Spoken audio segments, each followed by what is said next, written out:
Boa tarde. Eu tive a mesma questão que o Luiz, quando fui convidado para essa mesa, que é como enfrentar o tema da técnica, como saber, né?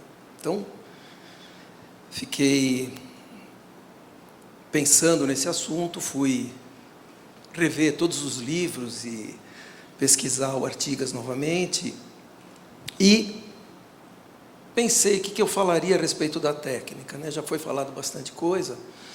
Eu pensei se eu falaria dos balcões de tijolo armado, que o próprio Artigas calculou. Pensei, se eu falaria das tesouras de madeira que ele desenhou, tanto para Casa Paranhos como para uma experiência para o SECAP, uma tesoura singela de madeira, com vão pequeno, imbricada com a construção. Vocês podem ver que tem uns detalhes curiosos aqui de pesquisa da técnica e reinterpretação da técnica tradicional. Pensei se eu falaria do neoprene, da descoberta do neoprene, um material sofisticado, altamente tecnológico na época, que permitiu, curiosamente, ele utilizar na casa do irmão dele um tronco de madeira como pilar. Eu pensei se eu falaria sobre as abóbodas. Na obra do Artigas tem vários exemplos de soluções utilizando essa técnica, com essa esbeltez impressionante. Pensei se eu falaria dessa ousadia, como o Luiz chamou a atenção, né, de uma estrutura mista, atirantadas, balanços e vãos enormes para uma casa singela, vamos dizer assim, e que foi possível fazer sem muito esforço, basicamente solidarizando a cobertura com o piso. Pensei se eu falaria da estrutura articulada, né, da garagem de barcos, né? Ela é articulada de um lado e fixa do outro para trabalhar a dilatação. Pensei se eu falaria da experiência com os muros de pedra. Esse aqui, as pedras, o muro executado quase como uma taipa, né? Com uma técnica ancestral, utilizada com outra perspectiva. Pensei se eu falaria sobre a liberdade formal do Artigas nas soluções surpreendentes que ele nos mostra. Pensei se eu falaria nas passarelas mistas de concreto, o uso de chapa de aço na estrutura de uma ponte, né? Uma solução inédita que recentemente foi usado depois em outros viadutos recentes, que eles tiveram essa ousadia de adotar essa técnica como solução estrutural para a obra de infraestrutura. Pensei se eu falaria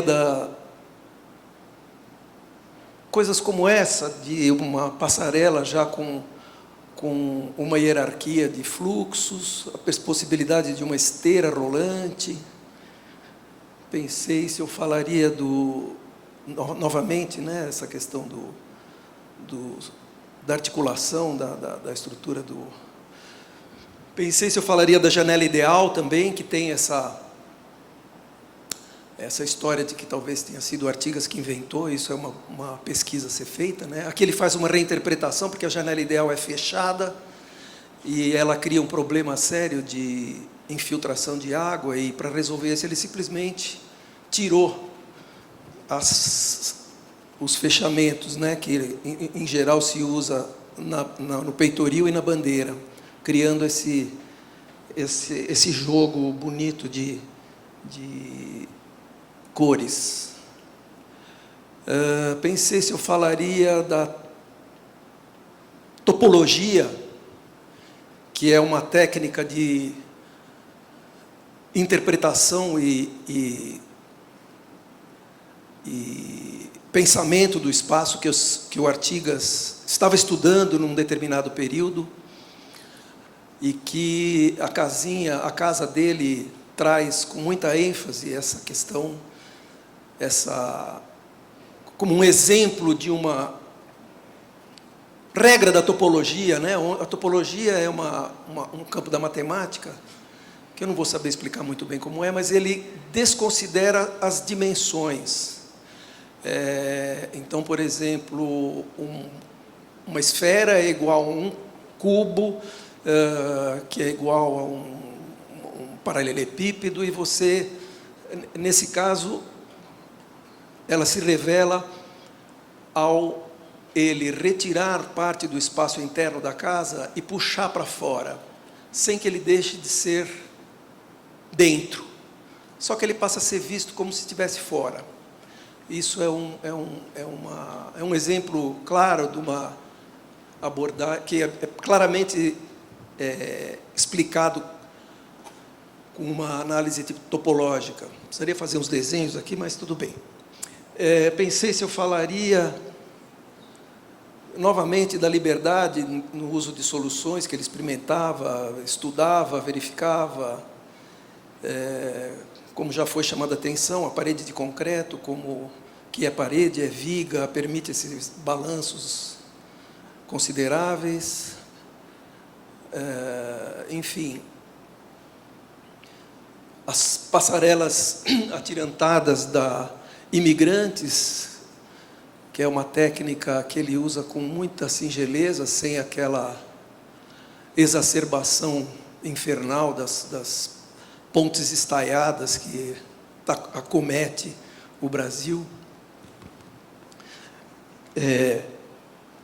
A gente quase não percebe os estais, eles estão lá justamente para permitir um caminho mais livre, uma visual mais bonita de quem está na estrada também. As passarelas metálicas, a liberdade formal, a técnica do concreto, ou, por exemplo, a solução dos pilares da Escola de Santos, onde aí vem uma questão que eu vou estender um pouco mais para frente, onde a ideia era que a própria estaca metálica constituísse os pilares do edifício, numa vontade de transformar isso o pilar e fundação num único elemento, sem transição. Pensei, e aqui eu vou parar de pensar. Desculpa. Parei de pensar. Aí eu fui ler o que se escreveu sobre o Artigas, tem coisas muito bonitas, textos incríveis sobre a produção do Artigas, né? O texto do Kamita, do Katinsky, do Guy Wisnik, e mais recentemente a tese do Philippe Contier, que já foi citado, um trabalho monumental sobre o prédio da FAO. Eu achava que não tinha ninguém que conhecia mais a FAO do que eu, mas eu vi que eu não conhecia nada. Quem conhece é o Felipe. Ele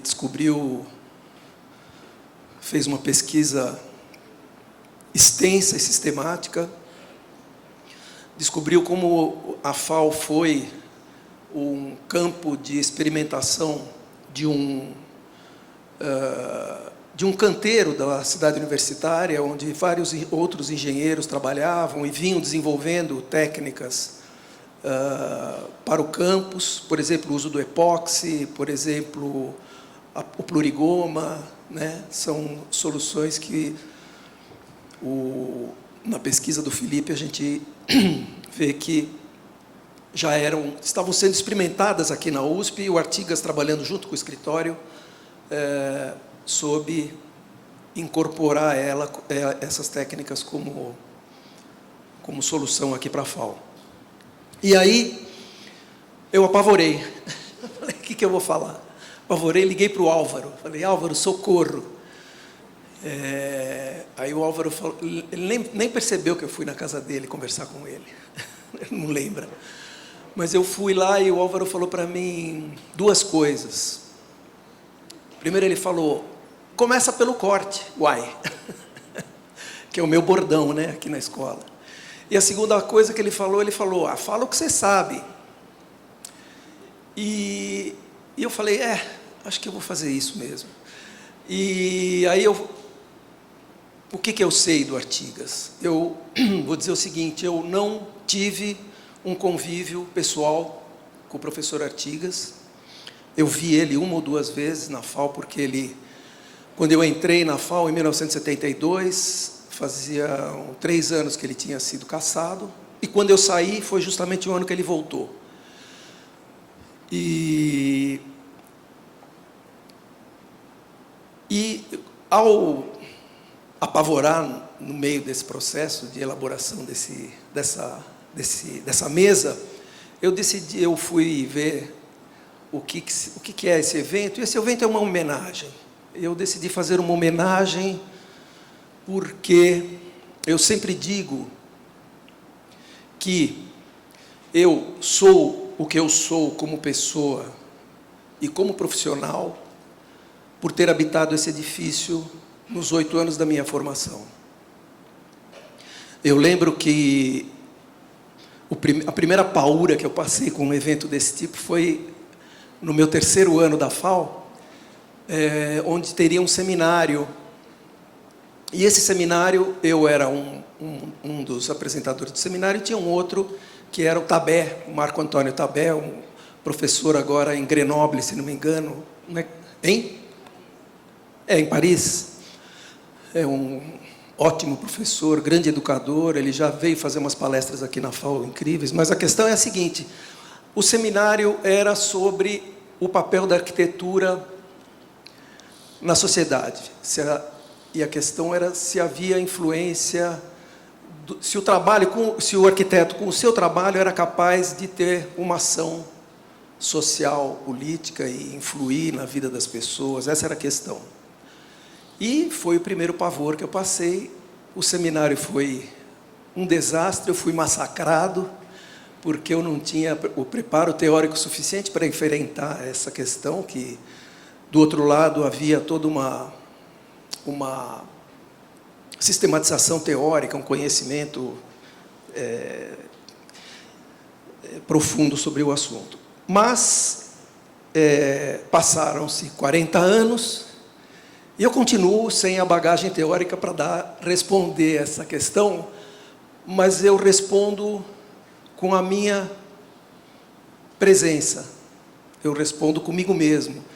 Eu sou a resposta para a profunda influência que a arquitetura pode exercer sobre as pessoas. Então, a minha homenagem para o Artigas, mesmo sem conhecer ele, é essa. Pontuar essa minha condição humana como uma pessoa que habitou esse edifício e, por isso, eu sou como eu sou. E, seguindo a dica do professor Álvaro, que sempre é o meu guia, eu fui falar sobre o que eu sabia e pensei em apresentar algumas obras que me encantaram muito na época de estudante. Eu não tive, como não tendo tido um convívio com o Artigas, nem com o pessoal do seu circuito, a minha leitura foi muito indutiva.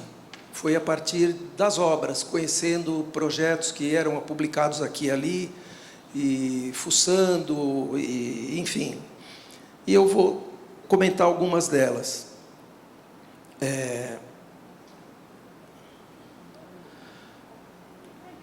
Essa é a primeira obra, é uma obra que eu considero importantíssima. Já foi apresentado aqui pelo Luiz, o AMB Tênis Clube. E por que eu considero ela por que para mim ela é importante? Porque eu vejo nessa obra, eu via já naquela época, nessa obra, a resposta para uma questão que diz respeito ao processo de criação do projeto, que é a abordagem indutiva do projeto e a abordagem dedutiva do projeto. Quer dizer, é aquela abordagem onde uma forma pensada como um todo é o que determina a solução de um projeto. Muitas vezes isso acaba constrangendo as particularidades que o programa tem, ou que o programa exige, ou às vezes até desejos circunstanciais e particulares que a gente tem em relação à obra, uma visual, ou uma luz, ou algum detalhe específico do projeto, ou então alguma característica específica do programa.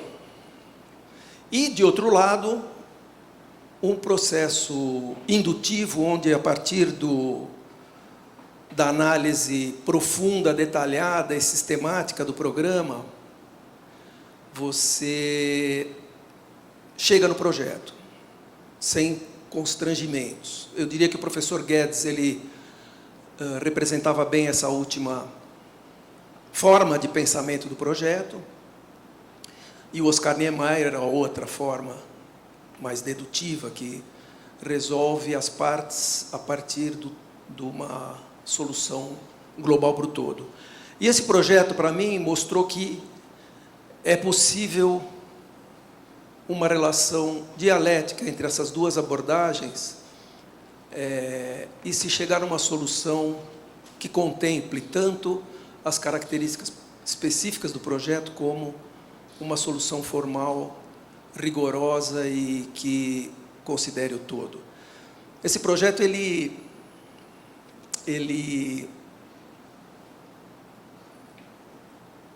criou uma sucessão de pórticos com 20 metros de vão, 10 metros de distância entre cada pórtico.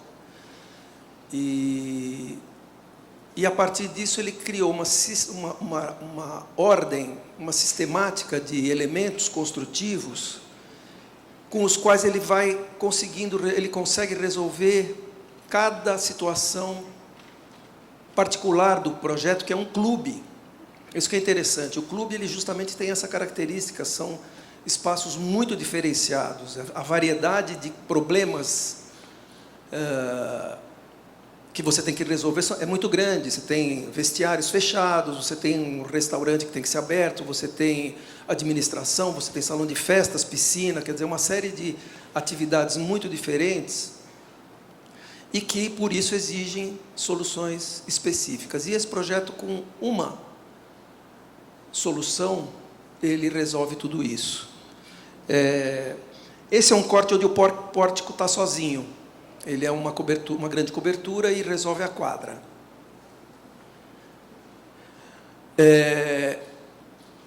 Um outro elemento que ele introduz em algumas situações é uma laje vencendo o vão direto de pórtico a pórtico. Isso acontece nos vestiários, num trecho da área de lazer. Um outro elemento construtivo é uma laje com uma estrutura impressionante. Ela não é protendida, essa estrutura. Inclusive, é curioso porque o vão aqui são 20 metros, essa laje tem 70 centímetros de altura e ela não é protendida. Eu esqueci de dizer por que essa obra... Por que eu pus essa obra? É porque eu tive o privilégio de acompanhar a execução de uma das etapas dessa obra. Isso em 1973, ela estava em duplo balanço, numa viga, coloca um outro edifício dentro deste, um pouco de uma maneira não tão ordenada como ele faz na FAO. A FAO é um edifício composto por vários outros edifícios dentro dele. Aqui parece que ele estava experimentando de uma forma ainda livre, né? É a secretaria, é um cilindro com um mezanino e tem um acesso pelo térreo só, uma escada autônoma. É muito curiosa essa solução aí. Mas eu vejo nela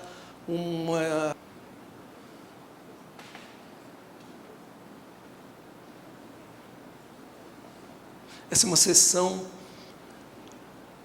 pelo pórtico. É engraçado, eu sempre comento para os alunos que não se corta o pilar, né? Quando você vai fazer um corte, você não corta o pilar. Por que não? Aí, ó, está cortado o pilar.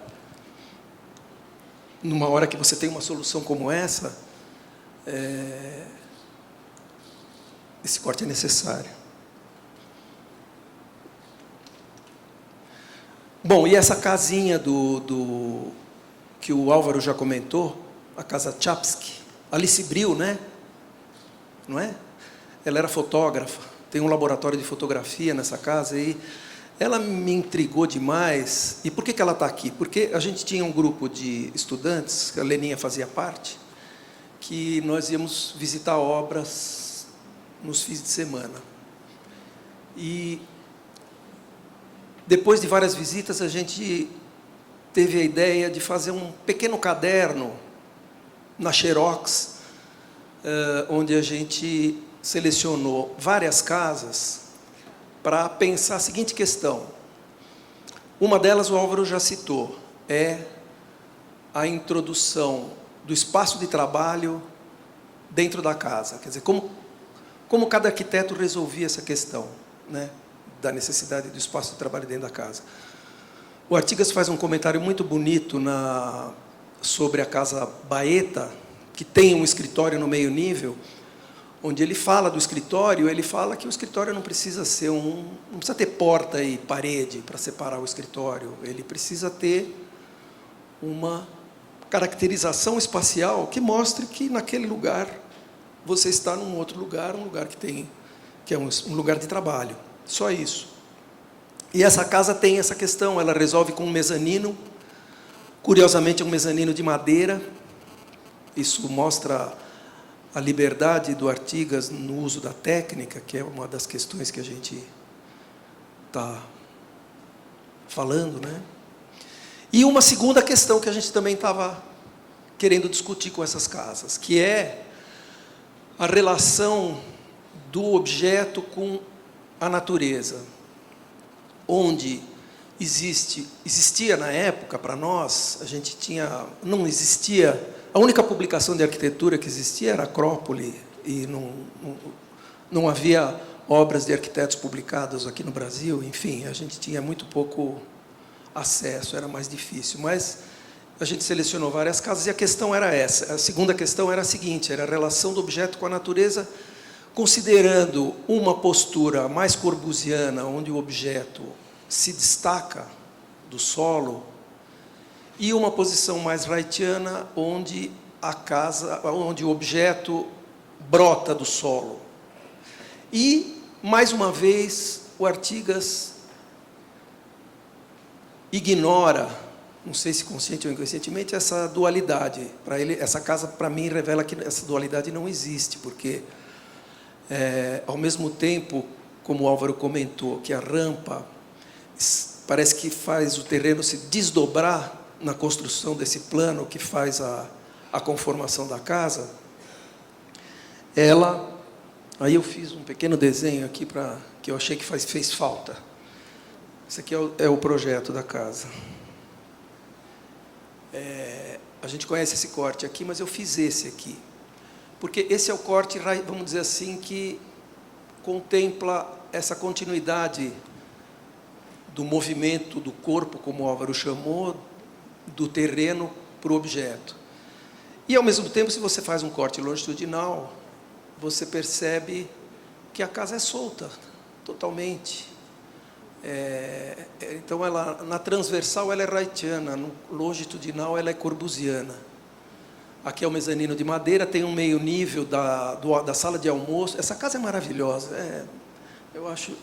Por isso que ela está aqui, porque ela me encantou quando eu era estudante, e eu não cansava. Desenhei, redesenhei ela, infelizmente eu não achei os desenhos. Mas aqui tem esse meio nível aqui das refeições que você faz entre o escritório e a sala fica aqui embaixo. Não tem a planta da sala aqui, né? Que a sala é tudo isso. E aqui fica por trás você vai para a área de serviço. Pela frente você entra no laboratório de fotografia. Enfim.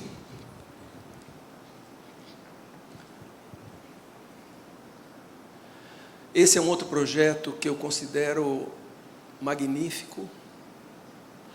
Ele também, para mim, ele questiona a ideia de que o Artigas teria feito uma proposta, que está implícito na produção dele, a ideia, a partir de 60, do programa resolvido de forma unitária dentro de uma única cobertura. É fato que ele faz isso, mas eu acho que isso não dá conta da unidade pretendida pelo Artigas dos seus projetos. Dizer que o que dá unidade para a obra é a cobertura, eu acho redutor. Esse projeto é um projeto que revela isso, ele é um projeto para um estádio de futebol da Portuguesa. Tem vários edifícios aí, tem a área das piscinas, tem o ginásio, tem o salão de festas, tem essas duas coberturas. Aqui é o Rio Tietê, e a situação dessa arquibancada em relação ao Vale do Tietê é incrível. Tem uma rua de serviço que passa aqui por baixo. Atrás dessa arquibancada tem um sistema de rampas que dá conta das saídas. É um projeto que uma pena não tenha sido construído. E tem essa unidade formal aqui, incrível também. O campo é elevado porque é uma região alagadiça, enfim. Aí chegamos na FAO. Aí vou parar também um pouco pelo seguinte: a Escola da Cidade conseguiu uma verba do CAL para fazer um livro sobre a FAO. E eu comecei a pensar na FAO e fiquei irritado com a predominância do pilar da FAO em relação ao resto. Eu considero que a FAO ela tem todos os elementos que compõem a FAO, tem tanto valor quanto o pilar. E aí eu fui estudar o pilar e vou mostrar o pilar, contrariamente a essa minha contrariedade, né, de se pensar no pilar da FAO. E aí eu fiz uma montagem aqui, porque tem um desenhinho ali atrás, não sei se vocês estão vendo, claro, um desenho que o Flávio Mota fez na lousa.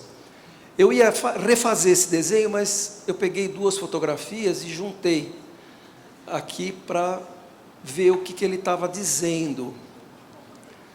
E tem um texto, no texto do Masao Kamita, né, no livro, ele faz uma leitura muito bonita do pilar da FAO, que não é um pilar, né? Isso que o Flávio Mota pergunta, coloca para o Artigas na arguição dele, dizendo justamente que o pilar não tem coluna, a FAO não tem uma coluna. Ele tem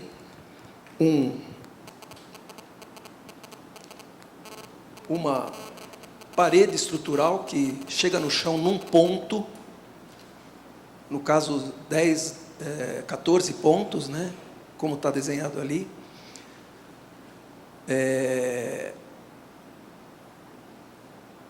Ia falar uma coisa, esqueci. E ali eu coloquei o pórtico do clube também, porque ele me remeteu a essa questão de que o Artigas, ele parece que tem essa busca por eliminar o fuste do pilar, aproximando a fundação da cobertura, ou da viga, né? E então aí tem o inverso. O inverso é como se dissesse que a fundação aflora e vai buscar a empena. No caso do pórtico é a mesma coisa, o pórtico do clube. Estão na mesma escala, viu, os dois desenhos. Mas o pórtico também tem esse gesto. Se você analisar a geometria dele, você percebe claramente essa ideia de um prisma que aflora e sobre o qual o pórtico está apoiado. Na FAO é a mesma coisa. E aí eu fui verificando outros projetos e percebi esse movimento em outros trabalhos. Aqui é no Centro de Referência Animal, acho que é em Minas, se não me engano, onde também há um afloramento de um prisma um paralelepípedo com uma forma diferente do pórtico. Então, você vê que não tem o fuste, não tem um pilar, propriamente dito, no sentido de um elemento estrutural que resiste única e exclusivamente à compressão vertical.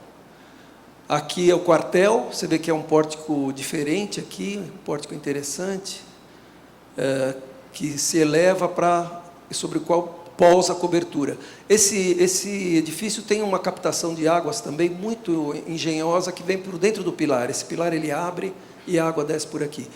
E a rodoviária de Jaú também, né, como já foi dito, ela não é um pilar em forma de flor. É como o Luiz comentou, as vigas elas descem para se transformar no apoio da cobertura. Então, não é que aquela flor, eu não gosto desse nome, que se diz que é o pilar da rodoviária de Jaú, enfim, aí depois com os elementos que determinam ela. Aqui eu coloquei 2 outros projetos e desta vez eu me surpreendi novamente. É incrível como o domínio da escala é difícil. Eu tinha aqui é a Escola Técnica de Santos e aqui é a garagem de barcos. Aqui eu me surpreendi porque eu pensei que, olhando esse projeto, ele parece muito maior que a FAO. Ele tem, na realidade, 100 por 100 ou 110 por 110, a escala gráfica não permite uma leitura precisa, mas ele é mais delicado em termos de escala, né, que a FAO. E aqui eu me surpreendi inversamente com a dimensão da garagem de barcos.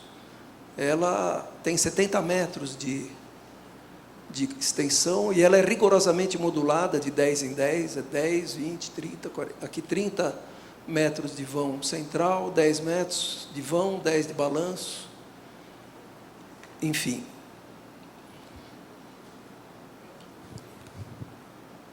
Apareceu mais alguma coisa aí? Não, né?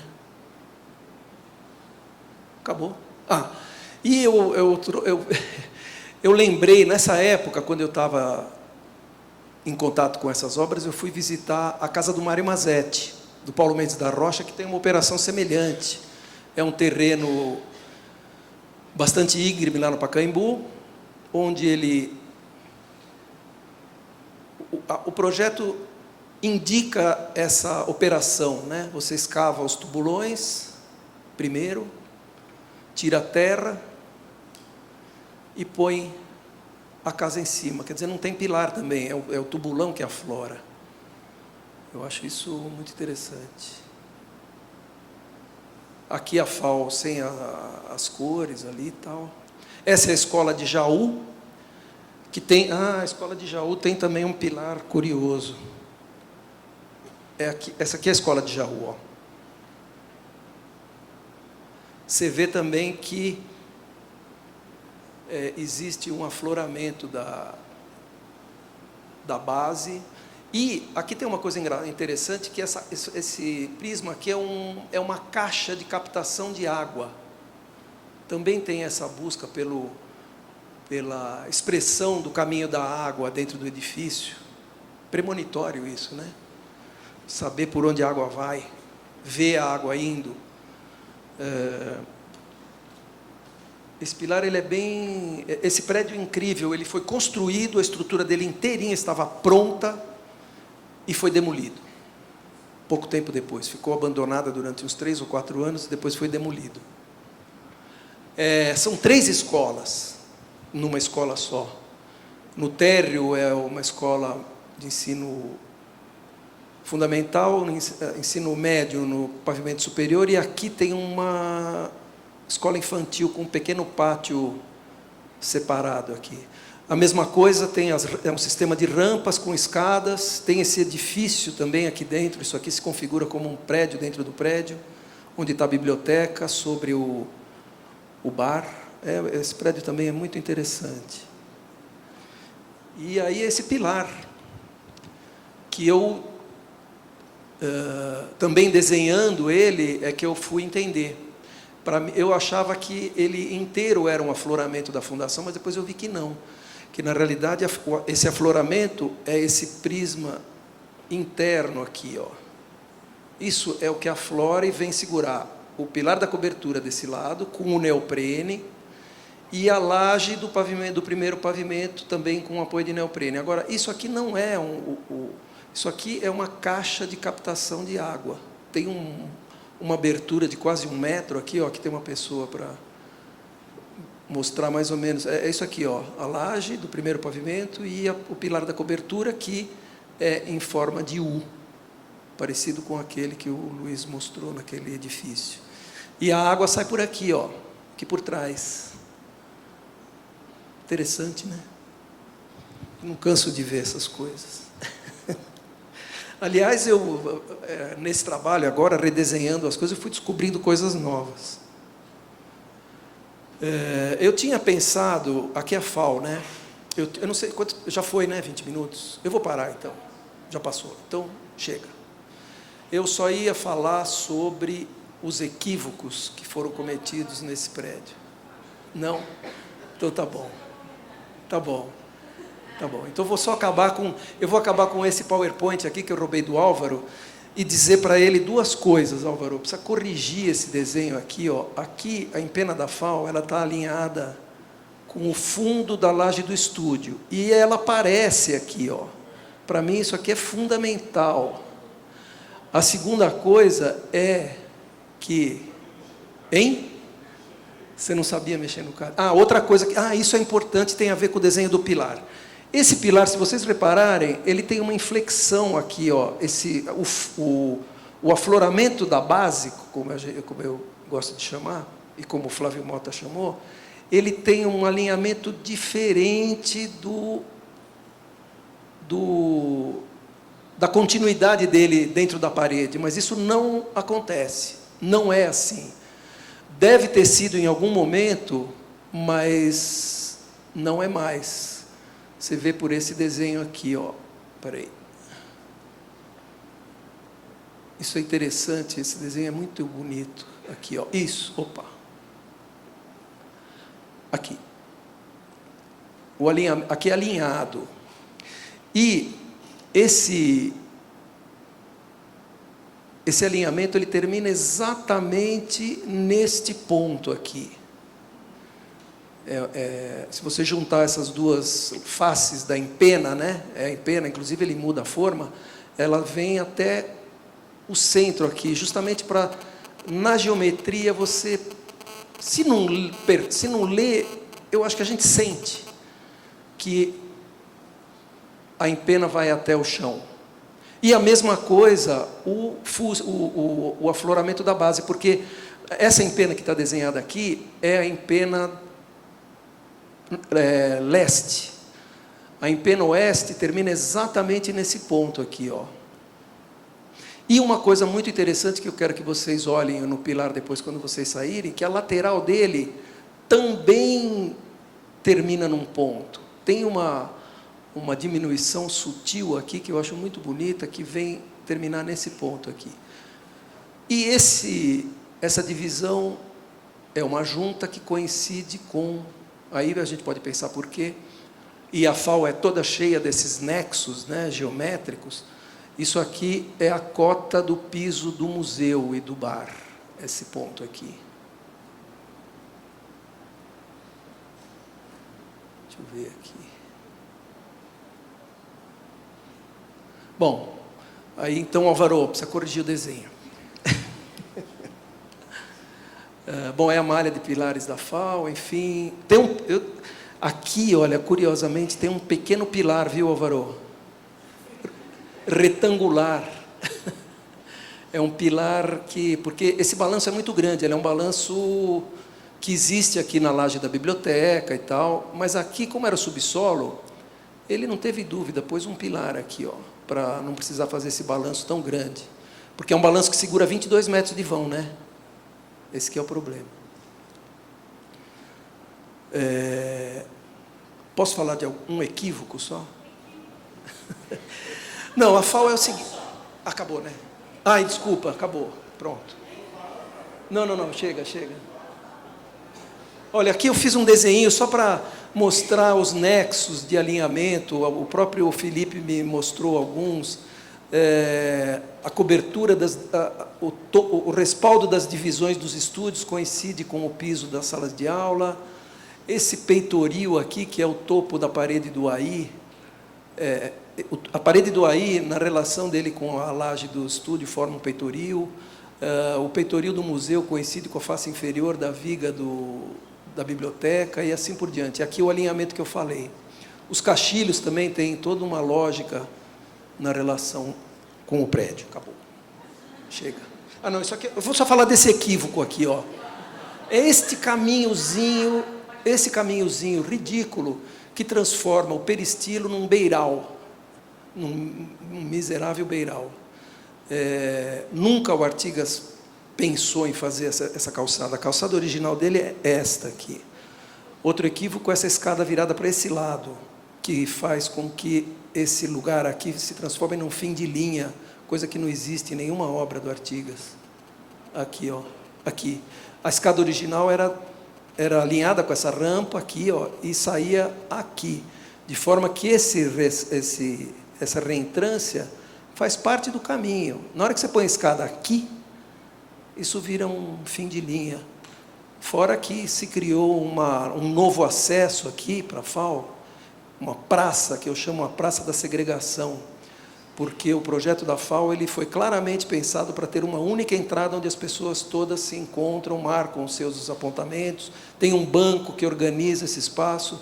Essa praça aqui é um crime. Chega.